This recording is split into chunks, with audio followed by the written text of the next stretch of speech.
Joe. I pledge allegiance To the flag of the United States of America and to the republic for which it stands, one nation, under God, indivisible, with liberty and justice for all. Star Spangled Banner.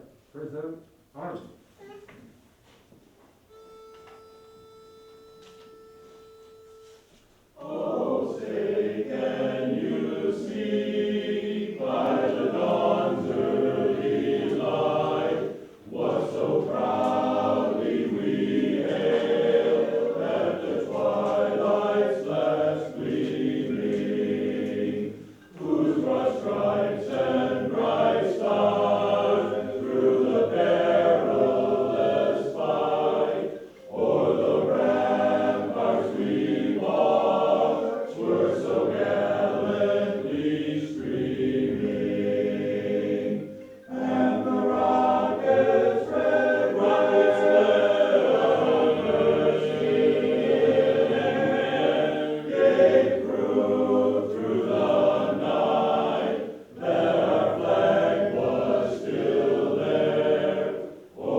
Please be seated.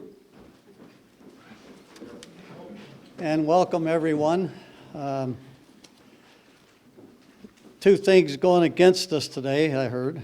One was the weather, and the other is Bill Shanklin, who likes to play in the mud. But a little older and a little wiser now, so decided it's time to move on in a different direction and not play in the mud. So thank you for being here. The theme for Veterans Day this year is honoring all who served. And one of the things I'd like to say to some of the college students who are here, we'll talk about those folks in a minute, is military service can build a foundation for future service to your community, your family, and other organizations, civic organizations that really reach people throughout the world. Because when you serve in the military, you do make a sacrifice. You give up a lot of rights. And in many cases, you're away from home, your loved ones, your family for an extended period of time. Some of you go through emotional trauma. Some of you get hurt. But all in all, we do share a common bond of service to our country. Another thing I'd like us to remember today as we recognize those who have served our country is the Tomb of the Unknown Soldier. This is the 100th anniversary. I don't know if any of you have been there. How many people have been to the tomb? It's an amazing thing to see and very reverent. It's kind of the heart of Arlington National Cemetery. It's a very sacred spot. And an interesting thing to note that technology is becoming so good that they actually took the Vietnam vet out because they identified him. And so that's a good thing. So that spot is now open. Hopefully we won't have any more to go into the tomb. But you never know. They are prepared for it if we do, because that's the final resting place. Now, another thing that I always say is happy birthday to the Marine Corps. 246 years old. Marines, how many Marines do we have in the crowd? Okay. Well, happy birthday as of November the 10th. Now, I kind of want to set the record straight about these birthdays and who's when and where. So, in June of 1775, the Second Continental Congress formed the Continental Army. June 1775. The next one is a point of controversy. In October of 1775, the Navy was chartered.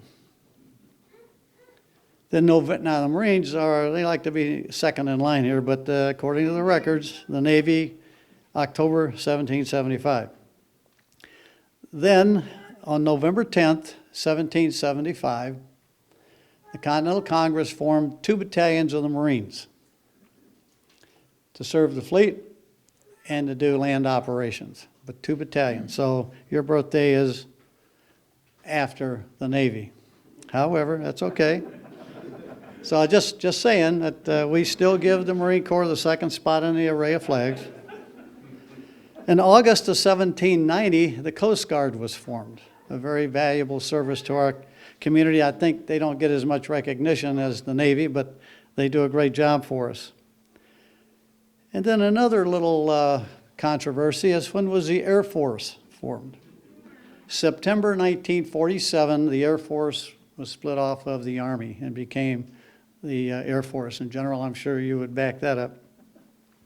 And now we have a new service that we brought to everybody's attention on Memorial Day, the Space Force, December 20th, 2019. So there are 6 services that we honor today. I just thought I would give you a little bit of history there. But we still recognize the Marine Corps. You're number 2. Don't worry about it. You're not going anywhere else.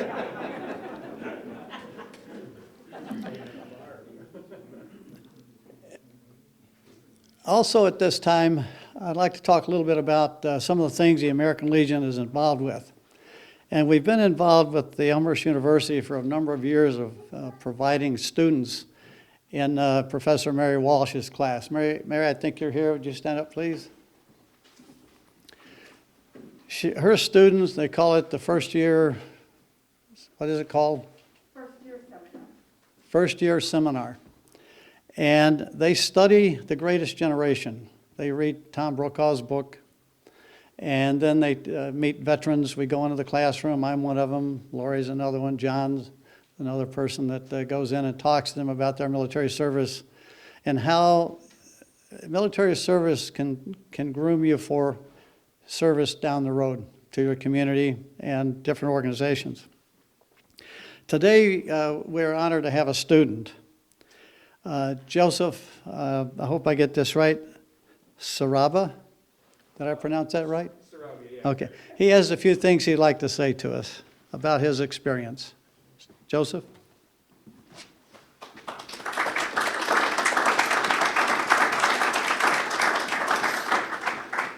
Good morning, everyone.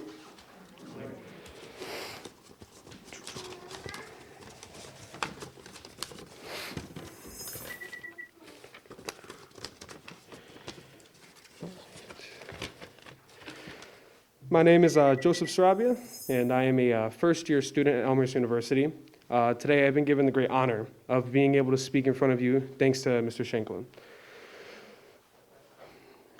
who came and spoke in my first-year seminar class this semester.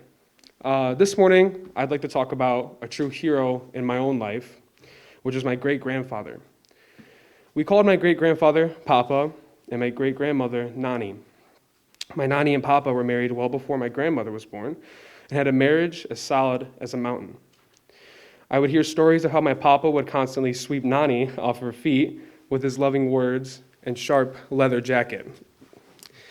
My Nani would tell those stories, recalling every detail like it had just happened, swooning the same way she did all those years ago.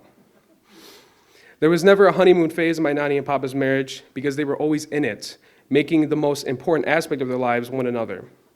However, before my Papa met the love of his life, he was in the Air Force. He joined after coming out of high school and served for 4 years, then served as a pilot shortly after.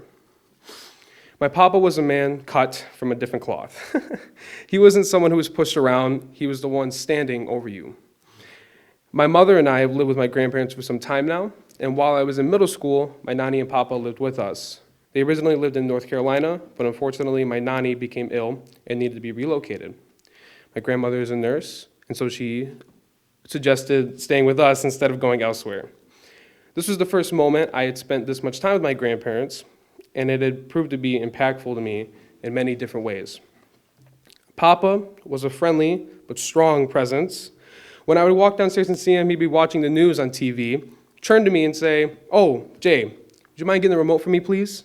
I would say, "Of course," and deliver it to him. And no matter the task, anytime I would do him a favor, he would say, without fail, "Thank you. You're a gentleman and a scholar." And then give me his firm handshake of approval.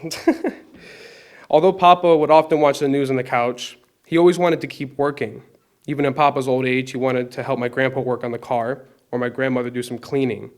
He could never take or learn to take the relaxing evening that he deserved.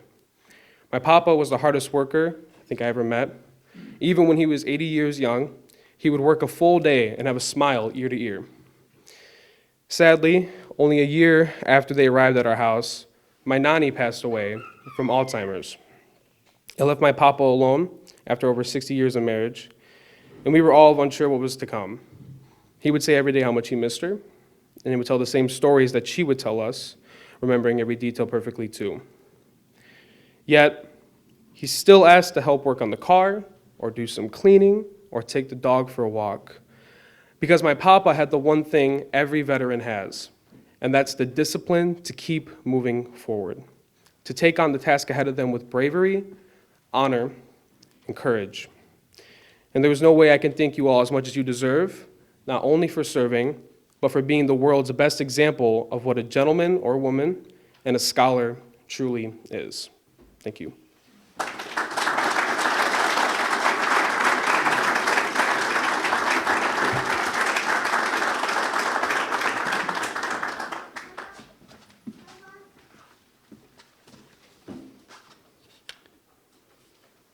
Thank you very much. At this time, I'd like to ask General Wendell for our opening prayer and say a few words about Veterans Day for us.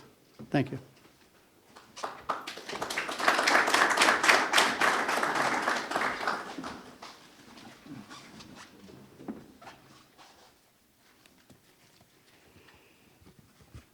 Once again, it's an honor for me to be here. And when I think of Elmhurst College, I now have a granddaughter who studies at Elmhurst College. It's a kind of a combination between Wheaton College and Elmhurst College. She is between the two for a bachelor's and a master's program in nursing, and has done some nursing as a missionary kid down in South America, serving as a translator. And she told me that the doctor said, "Would you like to stand and watch a gallbladder come out?" Sure. I would have been flat on the floor. Didn't bother her a bit. And the patient did recover. But as I say, it is an honor to be here. And we all know a bit of the history of Veterans Day, that it was on this day, 1918, that the conflict came to an end, which we know as World War I. But the United States is a marvelous nation in the sense that it's a blending of persons from all corners of the world. I happen to be only a second-generation American on my father's side. So in that sense, I'm a newcomer. And yet I thank God for this land.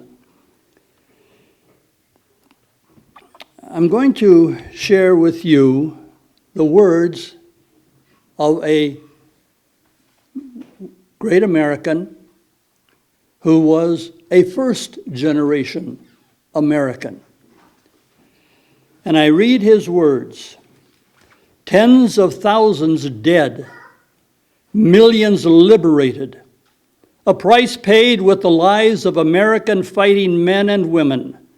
America's military history is a study in valor and sacrifice. We have sent men and women from the armed forces of the United States to other parts of the world throughout the past century to put down oppression. And when all those conflicts were over, what did we do? Did we stay and conquer? No. What did we do? We built them up. We gave them democratic systems which they have embraced totally to their soul. And did we ask for any land? No. The only land we ever asked for was enough land to bury our dead, and that is the kind of nation we are. These are the words of the son of immigrant parents who served his nation for 35 years in the United States Army, where he rose to the rank of 4-star general. He served as National Security Advisor, followed by serving as Chairman of the Joint Chiefs of Staff, and later served his country as Secretary of State. General Colin Powell passed away this past October 18th. And this speaks of our land, our opportunity, a blending of people coming together to make what has been termed as the greatest nation in the history of this world. And I thank God for my part to be able to serve and to have served. Yeah, I'm getting old. I look at my piano at home. I can find middle C, but that's about all. And I count the keys. And my next birthday, I will outnumber them. I'm going to ask that we might bow in a moment of prayer. There will be a moment of silence for each one of us to pray as we feel led so to do. And then I shall continue and conclude in prayer. Let's bow our heads.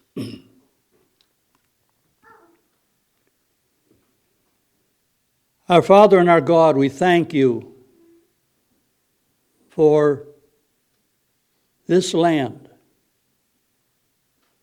for those who have come from all parts of the world to make up this great nation, and for the patriotism of our people to rise up when needed in order to put down aggression that stifles and hinders and destroys other people.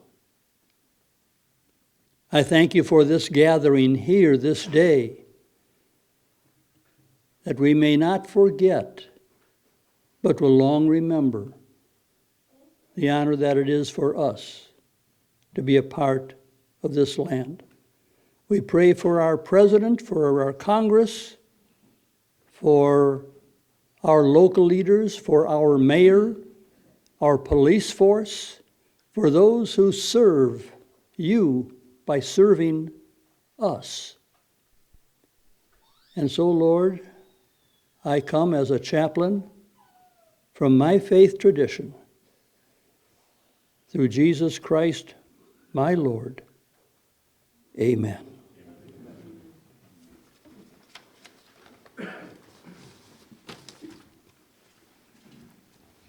I will get back in uniform. Now we'll have a selection of Brian Costello.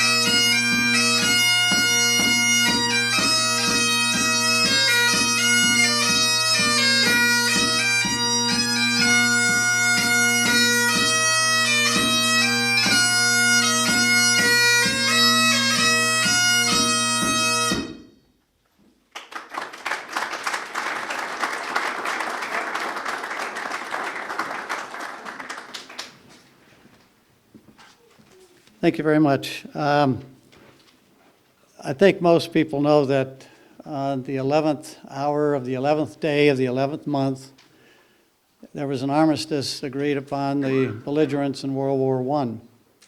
And it's been our policy to stop our program and honor that moment, the 11th hour of the 11th day of the 11th month. And according to my Timex watch, that's 46 years old, it's time for us to do that. So I would appreciate it if you would please stand and face the east for just a moment.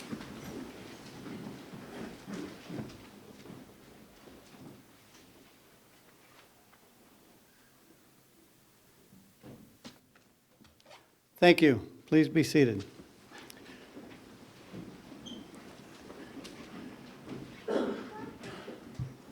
And now I'd like to welcome our mayor, Scott Levin, for a few comments.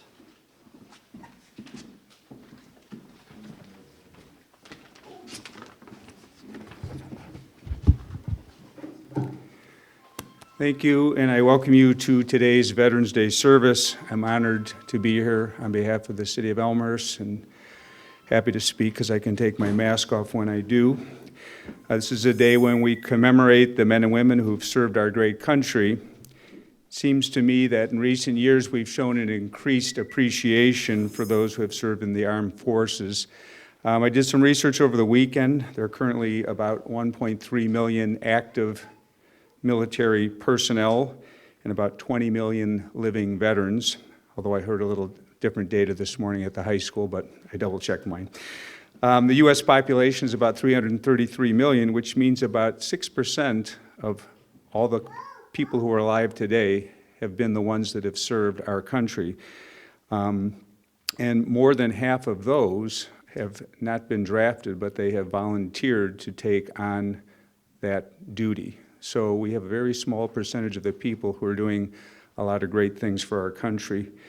And I'm also aware of the great patriotism exhibited by our veterans. They jump to their feet when the national anthem or any other patriotic song is played.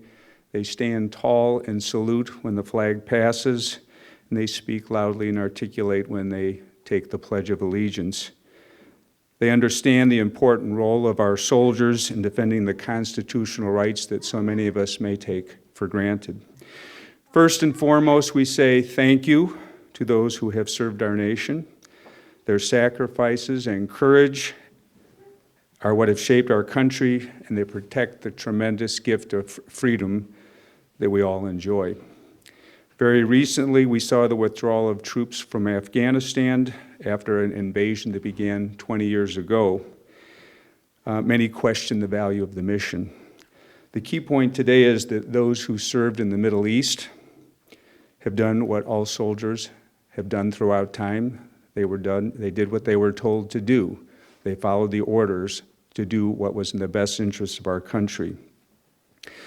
They honored the oath, and they did their service to our country. But I also want to thank those of you who have taken the time to join me in thanking our veterans. Ceremonies like this are taking place all over our country. Again, it seems to be a small part of our population who comes out on this day to say thank you to our veterans. Today is a celebration to honor American veterans for their patriotism, their love of the country, their willingness to serve, and their sacrifices for the common good. We must not forget those who serve and protect us every day. I'm honored to be here to thank our veterans. Let's continue to hold these veterans in high regard and continue to show our appreciation for their service. Thank you, and thank you to the veterans.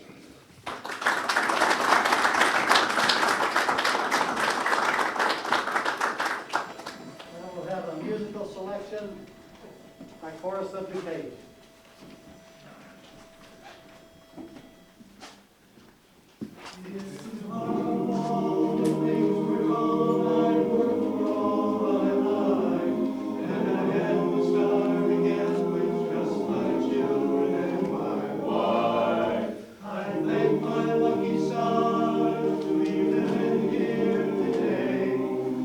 Flag still stands for freedom, and they can't take that away.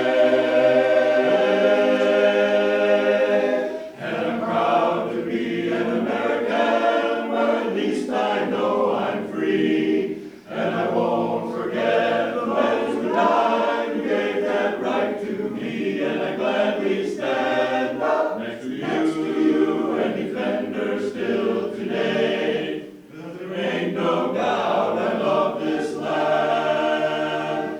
God bless the USA.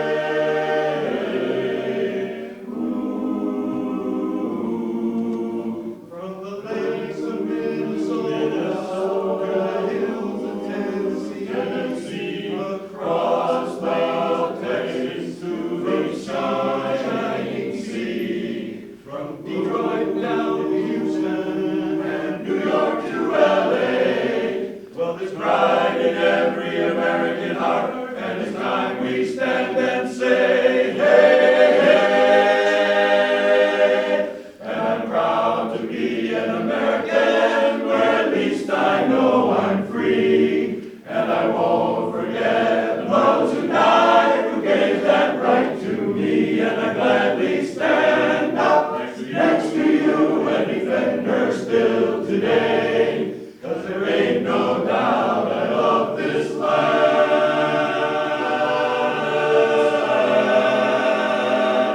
God bless the USA.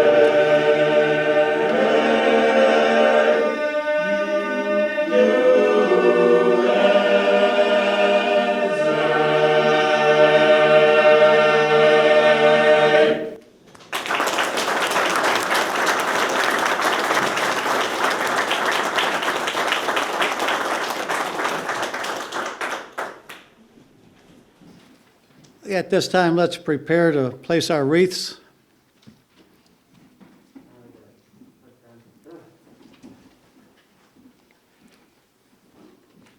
Our first wreath will be placed by the American Legion.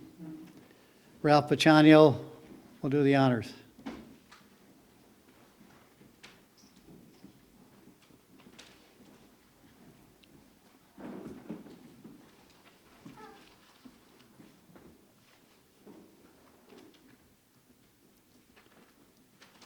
Do we have anyone representing the auxiliary? If not, we'll have the U.S. Marine Corps represented. Matthew Aldinger, he is a senior at Elmhurst University and also a Marine Corps veteran.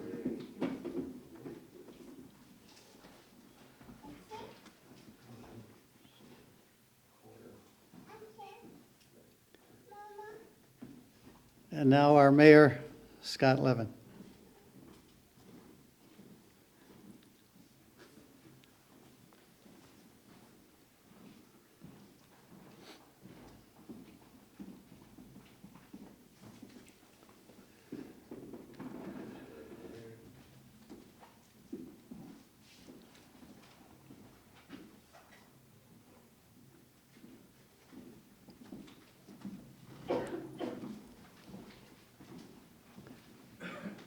Now I'd like to invite John Quigley, the President and CEO of the Elmhurst Chamber of Commerce, for our traditional reading of the veterans that have passed away since Memorial Day.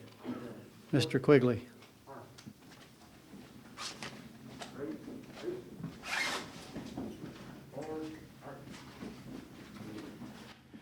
Thank you, Bill. I would be remiss if I did not point out that Bill has yet to go off the program schedule. There are still a couple items left to go. Before I read off the names of those we've said goodbye to since we last gathered on Memorial Day, I always like to present a little bit of a story. The mayor actually gave me a nice reference into it. On October 7th, 2001, our troops went into Afghanistan. And the last troops left on August 30th, 2021. 20 years, the longest war in the history of the United States. During that time, we lost 2,461 of our fighting military personnel, including 13 who died guarding Kabul airport so that everybody could leave as safely as possible. And the last of those 13 to die was Sergeant Ryan Knaus, who succumbed to his injuries days after incurring them on those final days in Afghanistan. 20 years of war, nearly 2,500 dead on the military side. A cost, a terrible cost. And for those who think that it was all for naught, just remember this: a generation of Afghanis grew up with education. A generation of Afghanis grew up with health care. A generation of Afghanis grew up with new jobs and purpose. A generation of Afghanis learned technology that will broaden their world forever. And in that generation of Afghanis were hundreds of thousands of women and young girls who lived a completely different life and learned a completely different life thanks to our presence there. And that will ultimately lead to the change that we initially went into Afghanistan for. And now, those we have lost since we last gathered on Memorial Day. Rudolph Alvarez, Stephen Basner, Donald E. Bennett, James S. Billingsley, John Cashman, Emil Sarek, Francis Chimura, Louise Chrysler, Donald Freebrandt, Oliver Graham, Richard Haas, Martin J. Hoekstra, Earl Holmes, Bernice Hunt, Roy T. Johnson, Frederick Camper, John Kalivas, Joseph Kieras, John Kazuski, John P. Lean, Charles F. Lindblade, Joseph Martocchio, James A. McKee, Gerald Murphy, Robert Penrod, Bert Polk, Richard Potocki, John Prush, Craig Peckard, Carl Rickenbrode, John Ruan, David Saxman, Edward Schneider, Ralph L. Thompson, John M. Ventrella, James Wall, Robert E. White, and Raymond Workus. As I do at each of these gatherings, keep them in your heart, remember them in your mind, but today, give them a final round of applause.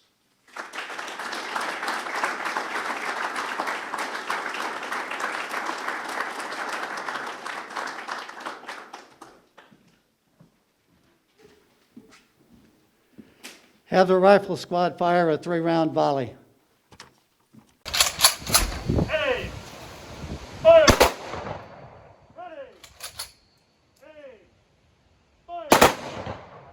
Ready! Hey! Fire!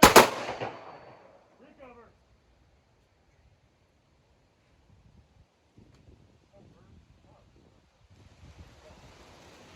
Left, right.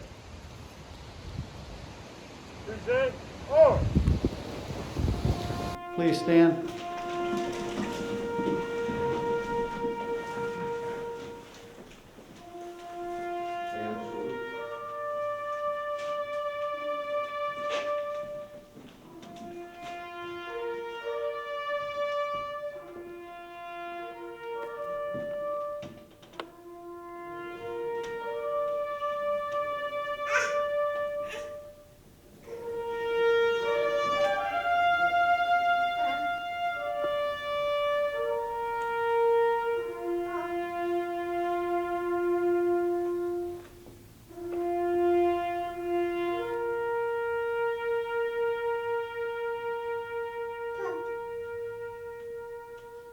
Order.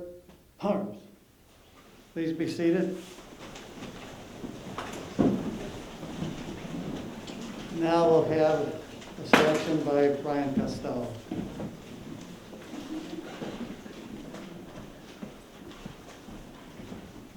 In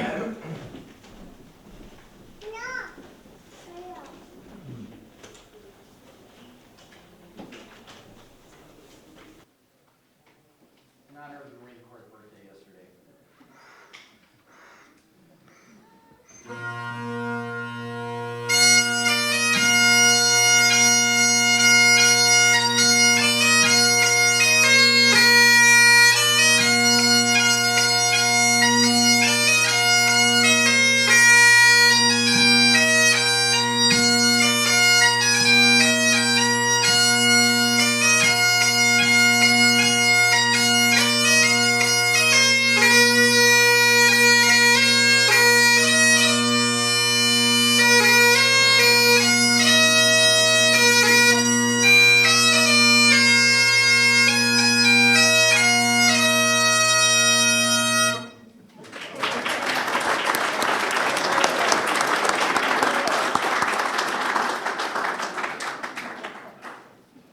Before we have our benediction, I've got just a couple more things to say about me following the program, John. Now look, I got Plan A and Plan B, and now they're mixed. So I really appreciate you knowing that I've stayed on plan so far. So thank you very much for that. I appreciate it. I had mentioned Matthew Aldinger earlier in my comments. Matthew, I'm mentoring him this semester from Elmhurst University, and he's in a program, I don't know if it's a program or his class is experiential learning. And the theme is service. And I talked a little bit in my opening remarks about service. Military service can prepare you for service beyond the military, in your community, to your family, to your organizations and things like that. Get involved, that's the main thing. And it's been an eventful 3 or 4 months that he shadowed me in the various organizations that I'm involved with. And just talking to him and the students in Professor Walsh's class, and I believe we're going to have a panel coming up in December of those veterans that spoke in her classroom. It's going to give them an opportunity to look at different years of service. You know, I'm probably, I don't know, John, you're pretty close to the same services that I had in the 60s, and then we'll have different veterans from different eras, and we'll talk about probably what's common today as it was back in the day. But the one thing I can assure you that all veterans have is memories. And Veterans Day, Memorial Day triggers memories in me. I'll talk for myself. And I was at a high school class a few years ago, and one of the students asked me, "What do these pins mean in your hat? What's all that about?" And I said, "It's about memories. Some sweet memories, some bittersweet, some accomplishments. But everything up there, I have a memory of it. And when I put this hat on, I'm carrying that around with me. And in some cases, it enables me to never forget, which is a good tagline for what we do here. We will always remember." And that's kind of my way of saying I will always remember, because when I put the hat on, it's heavy because it's got so many pins, but it causes me to reflect on something, someone, or some event. It's all about memories, right, veterans? The good, the bad, and the ugly, but they are memories that we'll cherish the rest of our life. So having said that, General, would you please give us the benediction, please?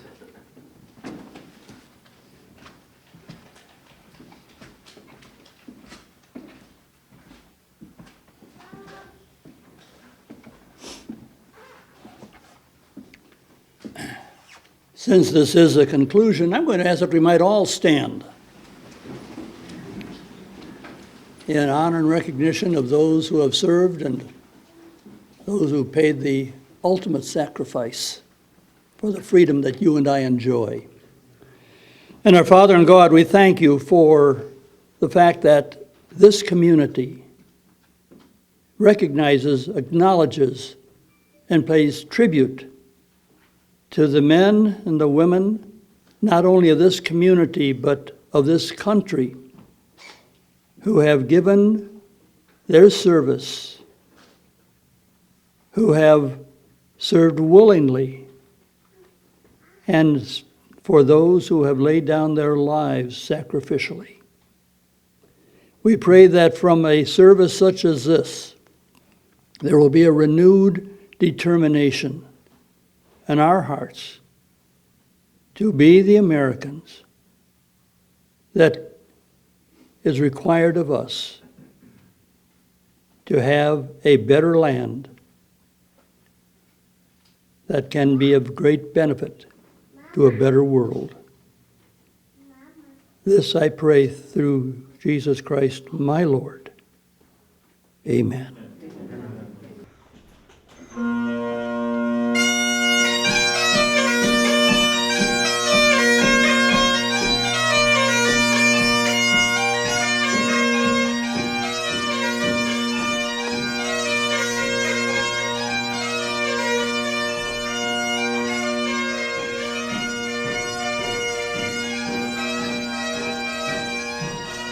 That concludes our service. Thank you for being here. We appreciate it.